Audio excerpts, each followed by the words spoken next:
के हो भने हामीलाई दिएको कर्तव्य हामीले पूरा गर्यौं र जतना खुसी छु किनभने देशमा निर्वाचन भयो।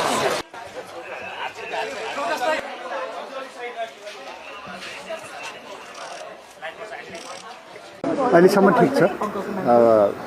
चाहिँ सबैतिर अब अहिले सबै इन्फर्मेसन त प्राप्त गरेका छैन।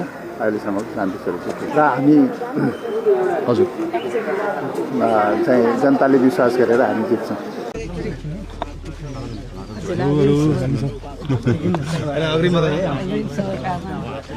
भर्खर सुरुवाती चरणमा छौँ हामी। मलाई एकदमै त्यस्तो एउटा भाव आउँछ नि मान्छेलाई, मलाई एकदमै सकारात्मक भाव आएको छ। भनेपछि गुड फिल भइरहेछ अहिले जस्तो। यो किन फरक छ भने इतिहासको एउटा यस्तो मोडमा देश आइपुगेको छ।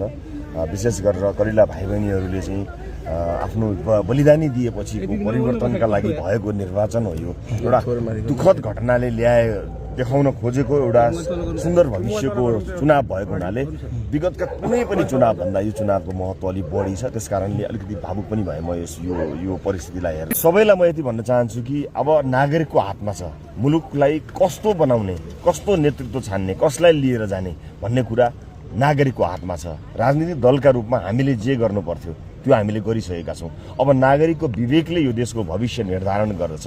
मतदान चाहिँ खास गरी भाद्र 23-24 पछिको देशको नयाँ राष्ट्रिय राजनीतिको एउटा लेखाजोखा गर्ने निर्वाचनको रूपमा अगाडि आएको छ र यो निर्वाचनले मेरो अपेक्षा चाहिँ के छ भने देशमा स्थायित्व, शान्ति र आर्थिक समृद्धिको बाटो लिन सकोस् भन्ने मेरो चाहिँ अपेक्षा छ। केही छैन, मलाई यति धेरै आत्मविश्वास छ कि जनताको मन मुटुमा म बसेको छु। जनताको मत पनि मैले पाउँछु।